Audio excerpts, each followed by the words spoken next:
Quand une personne se brûle, elle ne crie pas toujours. Parfois, elle reste simplement immobile, en silence, parce qu'elle comprend qu'aucun son ne peut éteindre le feu qui a déjà ravagé son intérieur. C'est ainsi que se manifeste la trahison émotionnelle. Elle ne provoque pas toujours des larmes visibles ou des discussions interminables.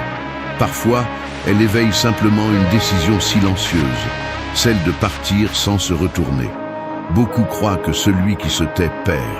Mais celui qui s'éloigne en silence, alors qu'il aurait pu crier, humilier ou chercher des explications, démontre que sa valeur n'est plus dans ce qu'il ressent, mais dans ce qu'il décide de ne pas permettre. Le silence devient une sentence, une limite, une vérité qui désarme plus que n'importe quel mot. Cette vidéo ne vient pas pour te consoler avec des phrases vides. Elle vient pour te donner une perspective, une stratégie et de la force. À partir de la pensée stoïcienne, de la psychologie émotionnelle et d'une vision spirituelle profonde, nous allons te rappeler que le silence n'est pas une faiblesse.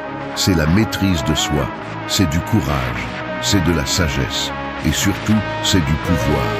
Quand une personne intègre part sans faire de scandale, elle laisse une empreinte que personne ne peut effacer, parce qu'il n'y a pas de punition plus profonde pour celui qui trahit que de faire face à l'écho de sa culpabilité sans avoir quelqu'un à blâmer. Et c'est là que le silence devient un miroir. Tu ne dis rien, mais tu montres tout. Reste, parce que ces 8 leçons stoïciennes ne sont pas des théories. Ce sont des armes pour celui qui ne veut plus perdre d'énergie à expliquer l'inexplicable. Ce sont des principes pour celui qui décide de guérir sans vengeance, de s'éloigner sans haine et de se reconstruire dans le calme. Et si tu as déjà été trahi, ce sera ton nouveau langage, un langage sans cri, mais avec des conséquences. 1. Retire-toi en silence et laisse le poids de leur conscience les détruire. Un tremblement de terre ne prévient pas. Il secoue simplement. Il en va de même pour les décisions qui changent tout sans faire de bruit. Quand quelqu'un te trahit, attends-toi au chaos. Il attend ta réaction, il a besoin de la voir. Parce que plus tu fais de bruit, plus il lui sera facile de se justifier. Mais si tu pars en silence, sans réclamation, sans larmes publiques, sans lui donner le spectacle qu'il cherchait, tu le laisses avec la seule chose qu'il ne peut pas contrôler, sa propre conscience. Il n'y a pas de poids plus corrosif que celui d'une culpabilité qui ne trouve pas de réponse. Quand tu pars sans dire un mot, tu ne fuis pas. Tu lances une bombe invisible. Parce que ton absence n'est pas de l'indifférence, c'est la conséquence finale d'une trahison qui ne peut plus être renversée. Et quand cette personne réalisera qu'il n'y aura plus de message, plus d'explications, plus de réclamations, seulement du vide, elle commencera à affronter quelque chose qu'elle ne sait pas gérer, l'écho de ses actes. Le stoïcisme ne te demande pas de ne pas ressentir. Il te demande de maîtriser ton impulsion, de ne pas réagir à partir de la blessure, mais à partir de la clarté. Et dans ce cas, se retirer en silence n'est pas se rendre, c'est s'élever. C'est te mettre au-dessus d'une situation qui ne mérite plus rien de toi. C'est fermer la porte fermement, sans avoir besoin de claquer. Psychologiquement, celui qui trahit a besoin de s'accrocher à une version déformée de l'histoire.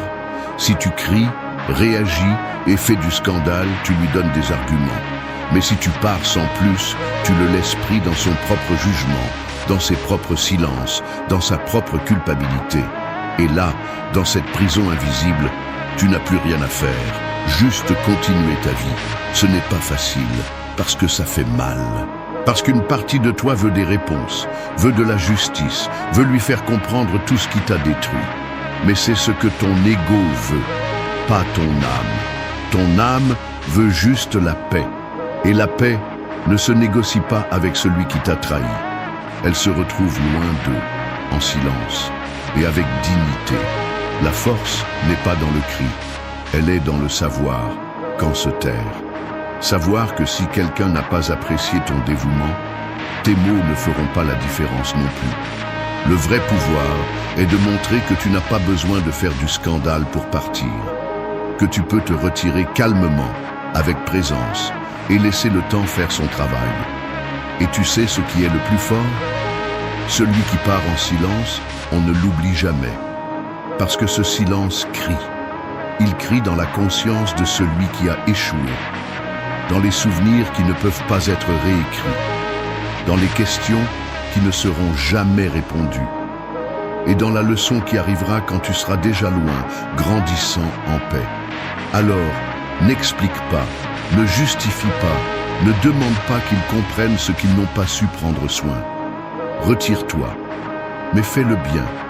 Fais-le avec conviction, la tête haute, sans regarder en arrière, parce qu'il n'y a pas de punition plus dévastatrice que de savoir que quelqu'un qui a tout donné un jour n'est plus là et ne parlera plus jamais. C'est ta victoire. Elle n'a pas besoin d'applaudissements, juste de fermeté et de silence.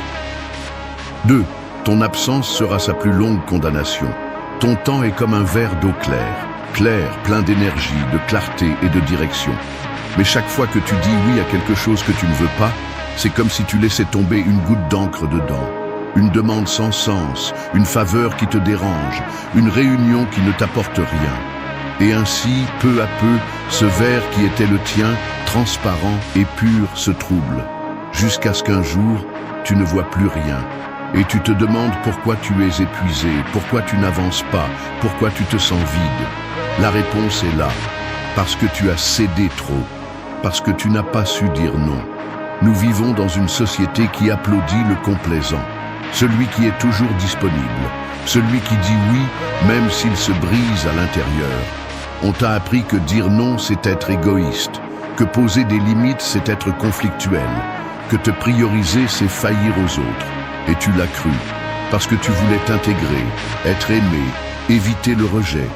Mais cela a un prix, et le prix est élevé. Ta paix.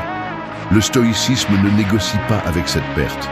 Sénèque le disait avec une brutalité claire. La vie est comme une légende, peu importe qu'elle soit longue, tant qu'elle est bien racontée. Et une vie bien racontée n'est pas remplie de compromis imposés, ni de décisions prises par peur. Elle est tissée d'actes de cohérence, de choix conscients, d'espaces qui protègent ce que tu es et ce que tu veux devenir. Dire non n'est pas une agression. C'est une déclaration d'identité. C'est te regarder dans le miroir et dire « Je ne suis pas venu au monde pour être ce que les autres attendent. Je suis venu pour vivre ce dont j'ai besoin. » Mais bien sûr, dire non dérange. Cela bouleverse les structures. Cela te fait affronter la culpabilité, le jugement, le regard de l'autre. Mais cela te libère aussi, parce que ce non qui te semblait impossible devient la porte qui ouvre ton propre chemin. Tu n'as pas besoin d'une permission pour poser des limites. Tu n'as pas à justifier chaque décision comme si ton bien-être était négociable. Tu as le droit de te reposer, de te déconnecter, de protéger ton temps comme la ressource sacrée qu'il est. Parce que chaque fois que tu dis oui, sans le vouloir, tu te voles toi-même. Tu repousses tes projets, tes priorités, ta tranquillité. Épictète le comprenait mieux que quiconque. Il disait que le véritable pouvoir est de distinguer ce qui dépend de toi de ce qui ne dépend pas. Et ta réponse, ta décision, ton approche dépend toujours de toi. Si tu ne te donnes pas la valeur de dire non, d'autres mettront un prix à ton temps. Et ils te le prendront sans remords. Alors, comment fait-on? Il ne s'agit pas de devenir froid ou distant. Il s'agit d'être clair, de reconnaître que tu ne peux pas tout faire, d'accepter que dire non ne fait pas de toi une mauvaise personne, mais quelqu'un qui se respecte. Tu peux le dire avec fermeté, sans colère, sans fioritures inutiles. Je n'ai pas besoin, je ne peux pas, je ne veux pas. Et c'est bien. Parce que celui qui te valorise n'a pas besoin d'explications interminables. Et celui qui ne l'accepte pas ne profitait que de ta disponibilité, pas de ton authenticité. Chaque non que tu dis en conscience te rapproche de ton centre. Il te redonne la direction. Il te permet de construire une vie où tu ne te sens pas envahi, mais propriétaire. Et c'est ce que l'on cherche. Vivre moins dispersé, plus concentré, moins soumis, plus ferme, moins coupable, plus libre. Dis non. Ne t'excuse pas de protéger ce que tu as vraiment, ton temps, ton énergie et ton chemin. Ce n'est pas de l'égoïsme, c'est de la sagesse, et c'est profondément stoïcien. 3. Se taire n'est pas céder, c'est leur enlever le pouvoir. les portes qui ne se ferment pas avec une clé, mais avec le silence. Elles ne sont pas frappées, elles ne font pas de bruit en se fermant, mais celui qui essaie de les traverser ensuite découvre qu'il n'y a plus d'entrée.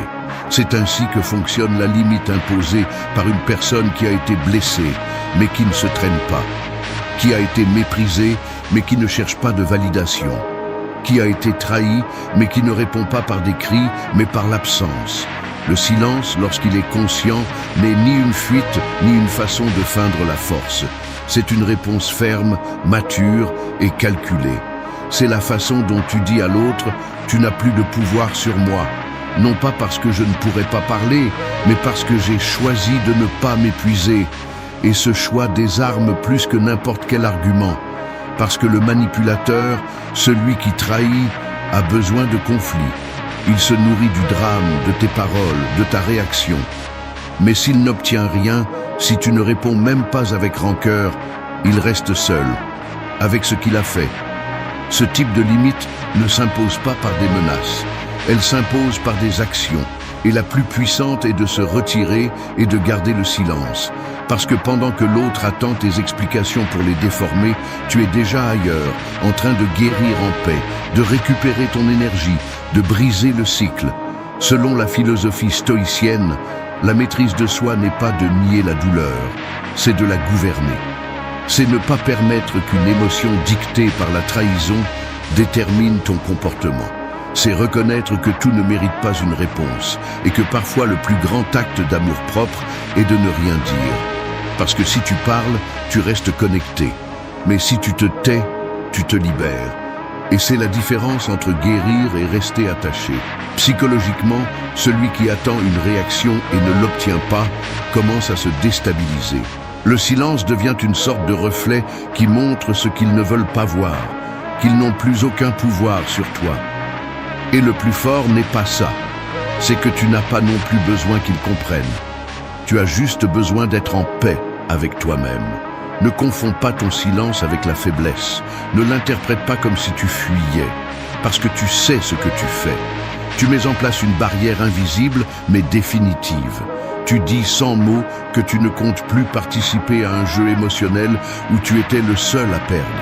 Et cette décision n'a pas besoin de témoins ni de justification. Elle a juste besoin de cohérence. Chaque fois que quelqu'un cherche ta réaction et ne la trouve pas, il comprendra qu'il ne fait plus partie de ton histoire. Et toi, pendant ce temps, tu auras gagné quelque chose de plus précieux que n'importe quelle confrontation. Tu auras repris ton contrôle. Parce que le silence est parfois la seule façon de fermer des portes sans se salir les mains. La seule façon de poser des limites sans dire un mot. Le véritable pouvoir est de ne pas te laisser entraîner au niveau de celui qui t'a blessé, de ne pas tomber dans les provocations, de ne pas donner d'importance à celui qui ne la mérite plus, parce qu'à la fin, celui qui sait qui il est et combien il vaut n'a pas besoin de le crier, il a juste besoin de s'éloigner, en silence complet, et de fermer cette porte fermement, sans haine, sans drame, mais avec une clarté qui résonne à l'intérieur de celui qui est resté dehors. 4. Ne réagis pas. Laisse son chaos s'effondrer sans ton énergie. Un feu sans oxygène ne grandit pas, il s'éteint. Et il y a des personnes qui fonctionnent de la même manière. Elles ont besoin de ton attention, de ta colère, de ta réaction pour maintenir allumée la flamme du conflit.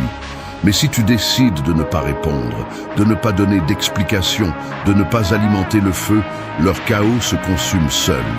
Parce que sans quelqu'un à blâmer, à manipuler ou à provoquer, leur jeu s'effondre. Quand quelqu'un te trahit ou te fait du mal, la réaction logique serait de répondre, de dire ce que tu ressens, d'exiger des réponses. Mais le logique n'est pas toujours le sage.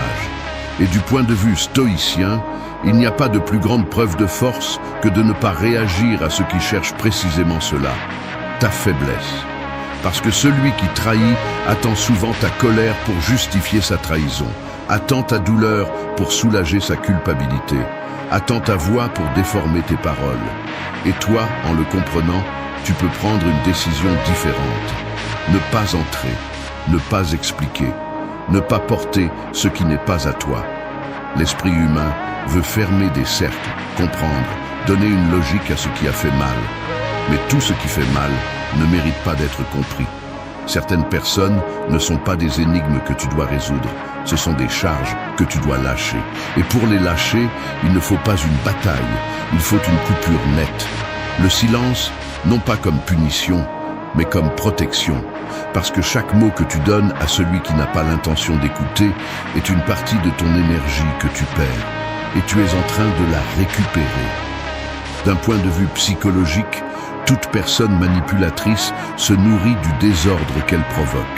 Et quand elle remarque qu'elle ne peut pas te secouer, que tes émotions ne sont pas perturbées, que tu n'es plus disposé à entrer dans sa narration, elle est confrontée à ce qu'elle craint le plus, son propre reflet. Ton absence de réaction devient un miroir sans distorsion. Et ça fait mal, parce que ça laisse sans excuse, sans justification, sans pouvoir. Ce n'est pas de l'indifférence, c'est une stratégie émotionnelle. C'est savoir que ta paix n'a pas de prix et que la donner à quelqu'un qui veut juste te voir tomber est un acte d'auto-abandon. Il ne s'agit pas d'agir avec froideur, mais avec intelligence émotionnelle. De ne pas te mettre au niveau du chaos, mais de l'observer de l'extérieur sans l'absorber. Le stoïcien ne participe pas aux batailles qui ne mènent nulle part, parce qu'il comprend que chaque fois qu'il entre dans le conflit de quelqu'un d'autre, il perd un peu de lui-même. C'est pourquoi il choisit qu'en parler est plus important encore qu'en se taire. Parce que le silence, lorsqu'il naît d'une compréhension profonde, n'est pas vide, c'est de la clarté. Et tu as besoin de clarté pour avancer. Pas de confusion, pas de bruit, pas de réaction impulsive. Chaque provocation que tu ignores est une victoire sur toi-même. Chaque fois que tu décides de ne pas répondre à la blessure par plus de douleur, tu gagnes en contrôle. Non pas pour plaire à l'autre, mais pour prendre soin de ton esprit, de ton cœur, de ton énergie. Parce que la vraie croissance n'est pas d'avoir le dernier mot, mais de savoir quand ne dire aucun. Et viendra le moment où l'autre s'effondrera sous le poids de son propre désordre. Non pas parce que tu as fait quelque chose, mais parce que tu as cessé de le faire, parce que tu as retiré ton attention, ta présence, ton énergie. Et dans cet acte de non-participation, tu te libères et le chaos perd de sa force. C'est ainsi qu'on gagne une bataille sans lever le petit doigt. C'est ainsi qu'on vainc sans combattre. 5. Reconstruis ta paix, loin de ceux qui ont célébré ta chute. Perdre tout révèle ce que beaucoup cachent derrière leur fausse empathie.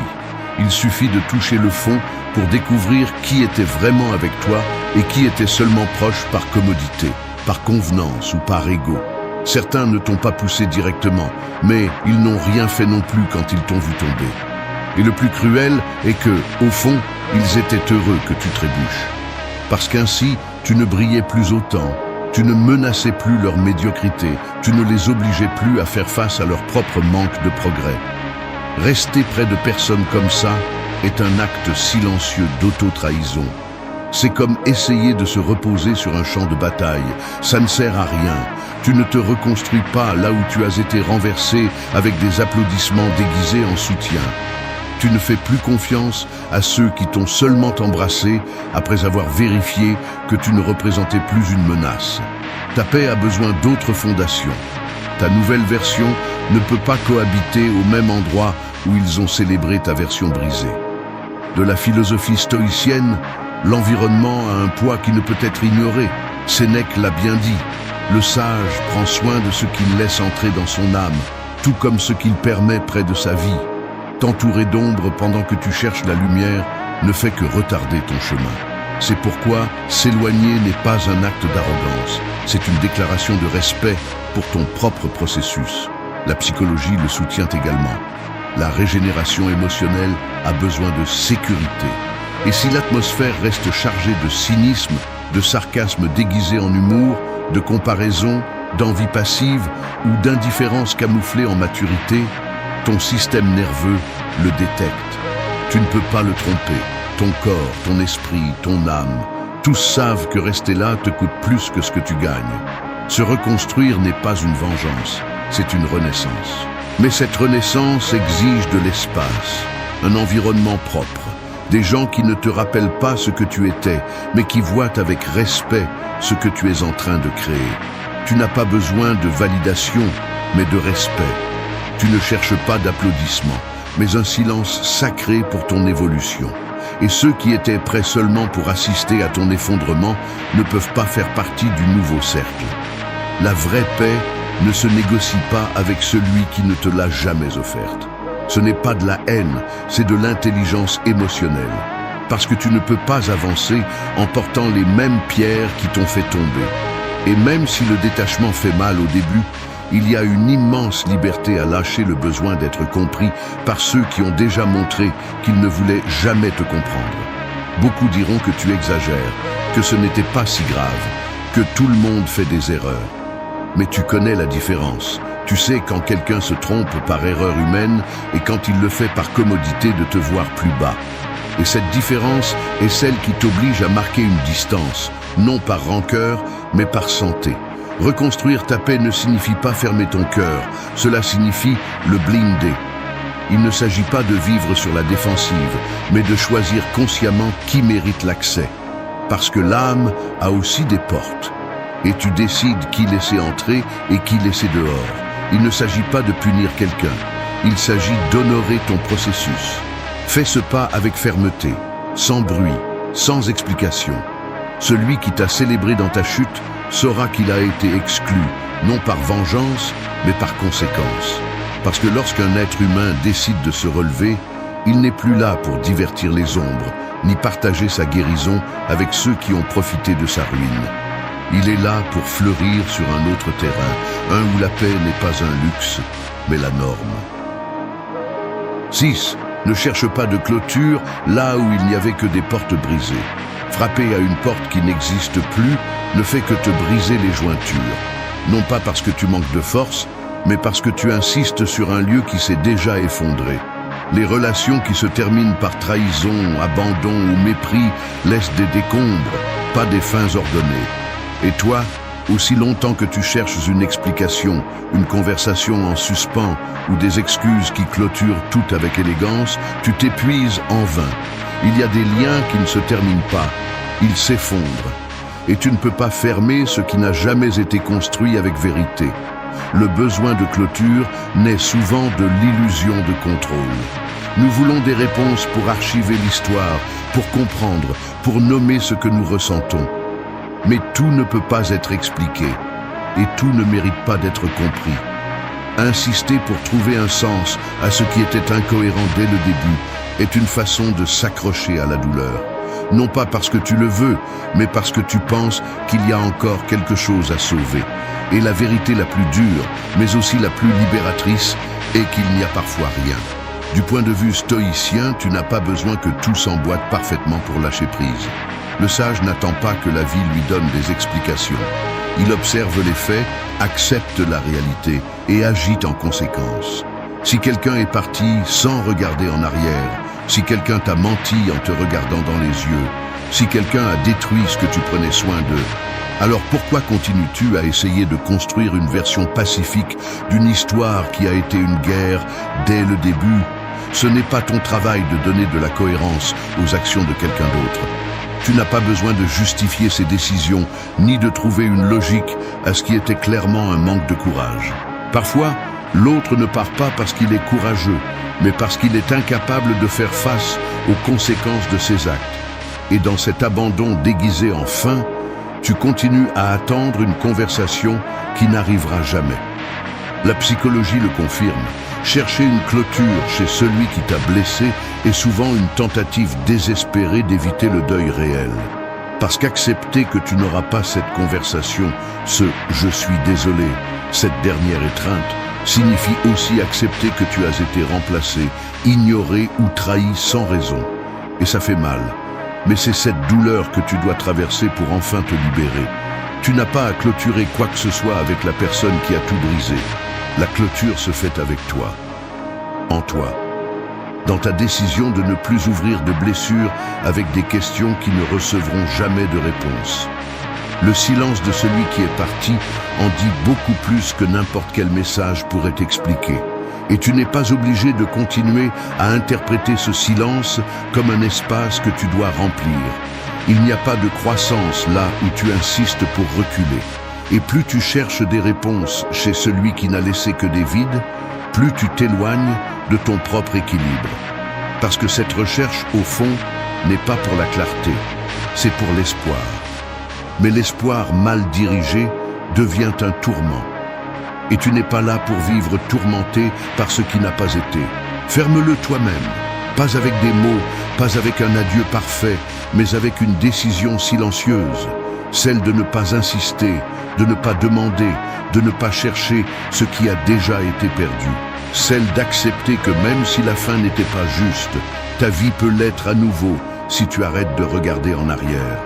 Ce qui est brisé sans soin ne mérite pas d'être réparé avec ton âme. Ne mets pas de rustine là où des adieux sont nécessaires.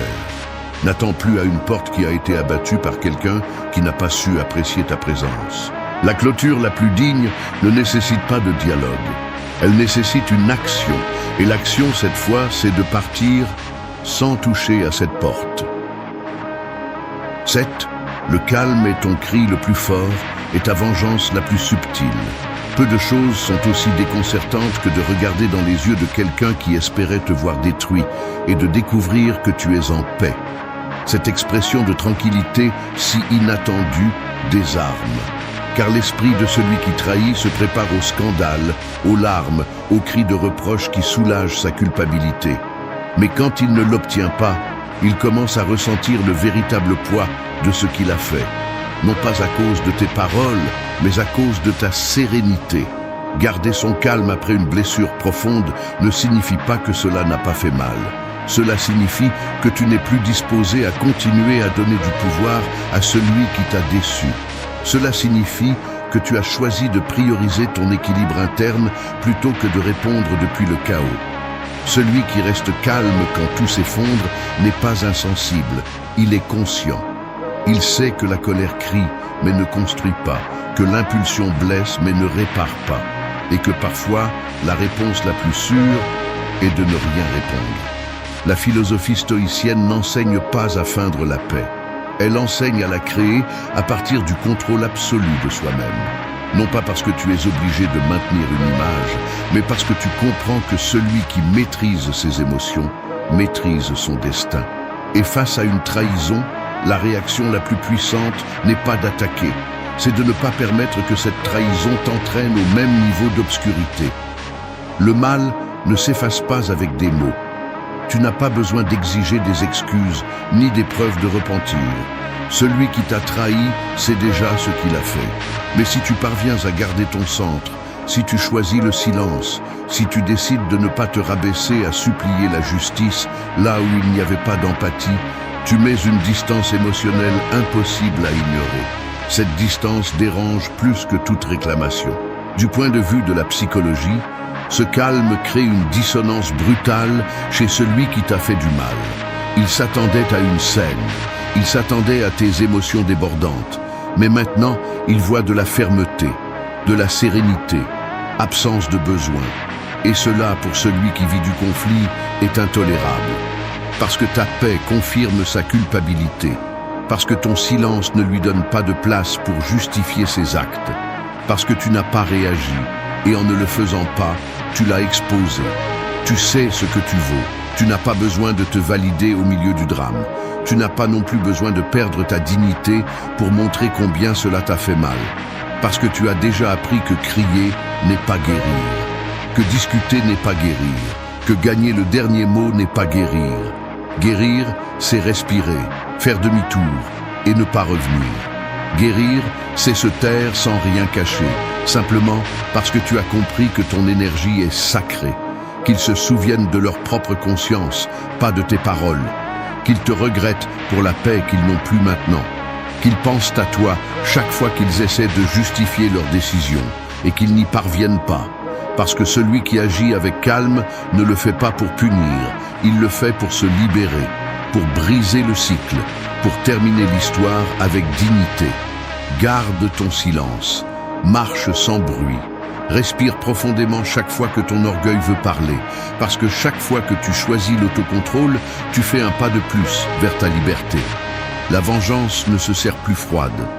Elle se serre tranquille, avec un esprit clair, une âme légère et une présence qui, bien qu'elle ne dise rien, dit tout. 8. Ne retourne pas là où tu as appris à vivre sans être compris.